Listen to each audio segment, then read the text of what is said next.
What constitutes appropriation in the art world is a nebulous concept that depends primarily on how you define appropriation. Should you decide that it is, as Oxford informs us, the action of taking something for one's use, typically without the owner's permission, then it would be a fairly minor issue, although still visible through Las Vegas's coffin monuments, the implementation of spolia columns in the San Piero de Grado Church, or even the implementation of salvaged neo-Romanesque windows into the facade of the Klostergarten residential project in Munich. However, appropriation can also include adaptation, appreciation, and even the natural spread of architectural styles and techniques through the ages. From the spread of the post and lintel construction at the end of the nomadic age, to romanticism and appreciation of iconic styles, appropriation becomes a very diverse subject. Whether it's called appropriation or appreciation, the impact of architectural replication and recontextualization cannot be ignored. Regarding a moral evaluation of such spread and replication, specifically whether it is honoring or blatantly copying, the message behind the usage needs to be evaluated, and the reasons can be equally as varied. In our modern world, we often see appreciation demonstrated for alternative cultures that we have adopted into our own.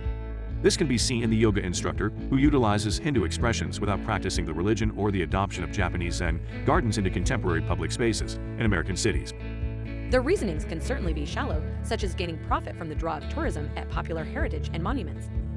This trend of monetizing the appropriation of famous forms is not centered only in Las Vegas, but also appears in multiple parts of Africa, such as Great Zimbabwe, Anchor, or Borobudur, where heritage sites are recreated in hotels and luxury resorts through architectural forms, details, and similar. Some go as far as to replicate the monuments themselves, while others offer an immersive historical experience of a culture's heritage and traditions. This appropriation of traditional styles has also, perhaps more importantly, been used to assert power and authority. At the start of the 19th century, British architect Edwin Landseer-Lutyens designed and built the Viceroy's House as the center of British rule in India.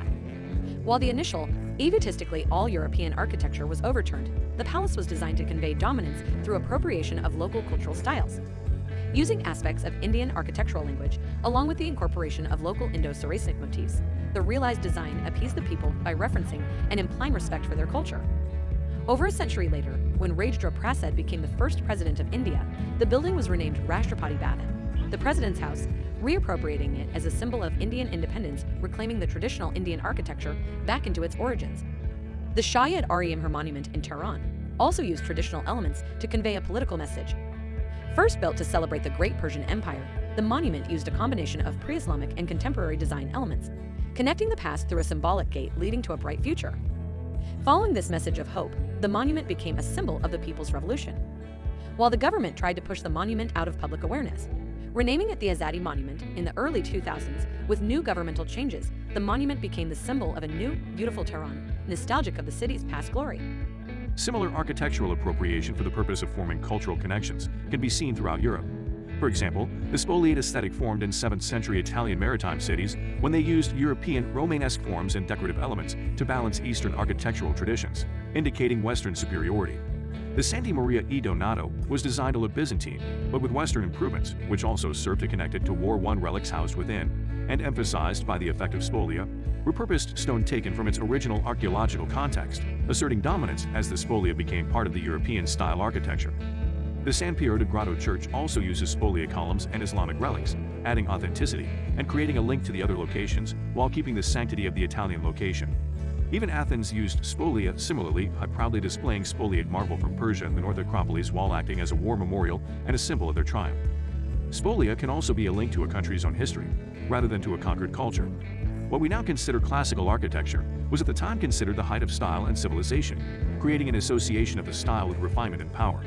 Later movements, such as neoclassical, along with neo-Gothic and neo-Romanesque reference these past eras to link contemporary development with the ideals of antiquity and golden ages. Often, countries facing discord would utilize such architectural language as a form of propaganda.